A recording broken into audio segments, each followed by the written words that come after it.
அனைவருக்கும் வணக்கம். இன்னைக்கு டிசம்பர் 1ஆம் தேதி. அனைவருக்கும் காலை வணக்கம்.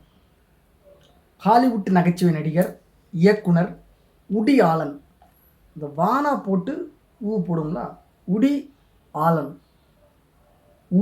ஆலன் அவருடைய பிறந்த தினம் என்று அமெரிக்காவைச் சேர்ந்த உலக புகழ்பெற்ற தயாரிப்பாளர், இயக்குனர், நகைச்சுவை நடிகர் என்று பன்முகத்திறன் கொண்ட உடி ஆலன் பிறந்த தினம் என்று. WOODY. அமெரிக்காவின் புரூக்ளின் நகரில் யூத குடும்பத்தில் பிறந்தவர். 1935ஆம் ஆண்டு. ஆலன் ஸ்டீபன் கோனிக்ஸ்பெர்க் என்பது இவரது இயற்பெயர். தந்தை பொற்கொள்ளர், டாக்ஸி டிரைவர், இப்படிலாம் இருக்கிறாங்க. முதலாக 5 வயதில் பார்த்த snow white and the 7 dwarfs, snow white and the 7 டுவார்ஃப்ஸ்னா குட்டை என்ற திரைப்படம் அப்போதே பாலகனுக்கு மிகவும் பிடித்து விட்டது. 8 வருடங்கள் ஹீப்ரூ பள்ளியில் பயின்றார். இஸ்ரேலோட நாட்டு மொழி, தேசிய மொழி ஹீப்ரூ. படிப்பை விட விளையாட்டில் தான் ஆர்வம் இருந்தது. இயல்பிலேயே நகைச்சுவை உணர்வு இரண்டர கலந்திருந்தது. உடி ஆலன் என்ற பெயரில் தன்னை அறிமுகம் செய்து கொண்டார். கிளாரினெட் இசைப்பதில் பயிற்சி பெற்றவர். அவ்வப்போது மன்ஹாட்டனில் இசை நிகழ்ச்சியையும் நடத்தி வந்தார். 17வது வயதில் ஹேவுட் ஆலன் என தன் பெயரை மாற்றிக்கொண்டார். நியூயார்க் பல்கலைக்கழகத்தில் தகவல் தொடர்பு மற்றும் திரைத்துறை குறித்து பயின்றார். ஹர்ப் ஸ்ரைனர் என்ற நகைச்சுவை நடிகருக்கு முழுநேர எழுத்தாளராக பணிபுரிவதிலிருந்து இவரது திரைப்பயணம் தொடங்கியது. 19வது வயதில் தொலைக்காட்சிகளுக்கு நாடகங்கள் எழுதி கொடுத்தார். 1961இல் மேடை நாடகங்களில் நடிக்க தொடங்கினார். நியூயார்க் பத்திரிகையில் சிறுகதைகள் எழுதினார்.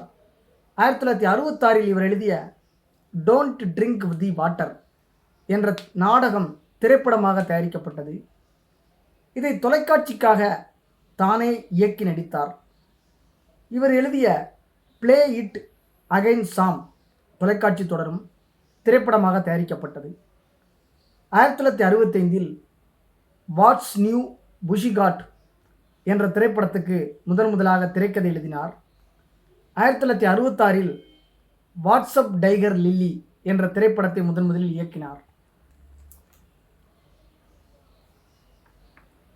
1969இல் Allen take the money and run என்ற திரைப்படத்தை இயக்கி அதில் நடித்தார். விமர்சன ரீதியாக பரவலான பாராட்டுக்களை பெற்றது.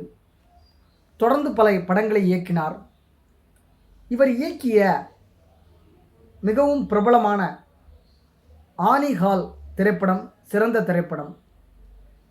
சிறந்த நடிகை, சிறந்த மூலக்கதை, சிறந்த இயக்குனர் ஆகியவற்றுக்காக 4 ஆஸ்கர் விருதுகளை வென்றது. சிறந்த திரைப்படம், சிறந்த நடிகை, சிறந்த மூலக்கதை, சிறந்த இயக்குனர் அப்படின்ற 4 விஷயத்துக்காக. இப்படம் அமெரிக்கன் ஃபிலிம் சொசைட்டியின் ஃபிலிம் இன்ஸ்டிடியூட்டின் 100 சிறந்த திரைப்படங்களில் 35வது இடத்தை பெற்றது. 1979இல் வெளிவந்த இவரது மன்ஹாட்டன் திரைப்படம் உலகம் முழுவதும் பிரபலமடைந்தது.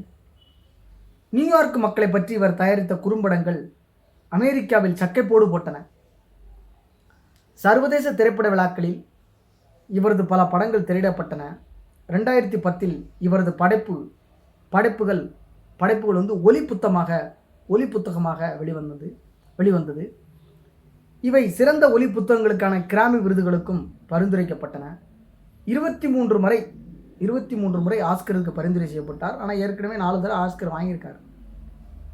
இவரோட படம் பல பிரிவில் வாங்கியிருக்கு. இவர் மட்டும் வாங்கலை, இவரோட படங்கள் வாங்கியிருக்கு. 3 முறை மூலக்கதை திரைக்கதைக்கும் 1 தடவை சிறந்த இயக்குனருக்காக இந்த விருதை வென்றிருக்கிறார். சொன்ன மாதிரியே இவருக்காகவும் 4 தடவை, இவருமே 4 தடவை அந்த ஆஸ்கர் விருதை வாங்கியிருக்கிறாரு. பிரிட்டிஷ் அகாடமியின் பாப்ரா விருதை 9 முறை பெற்றிருக்கிறார். அனிகால் மற்றும் மன்ஹாட்டன் மற்றும் ஹன்னா அண்ட் ஹர் சிஸ்டர்ஸ் மற்றும் மிட்நைட் இன் பாரிஸ் ஆகியவை இவரது குறிப்பிடத்தக்க திரைப்படங்கள். சிறுவயதில் அடிக்கடி அம்மா கூறிய நேரத்தை வீணாக்காதே என்ற அறிவுரையை இன்றும் பின்பற்றி வருகிறார் வுடி ஆலன். சுறுசுறுப்பாக இயங்கி வருவதாக தெரிவிக்கப்பட்டிருக்கிறது. பட் தற்போது இப்போ ஒரு உயிரோடு இருக்கிறாரா? ஏன்னா கிட்டத்தட்ட 65, 1935 பிறந்திருக்கிறார். அது ஒரு 65, இது ஒரு 25, 90 வயசு ஆகி போச்சு. உயிரோடு இருக்கிறாரான்றதை நீங்கள் செக் பண்ணி பார்த்துக்குங்க. நன்றி, வணக்கம்.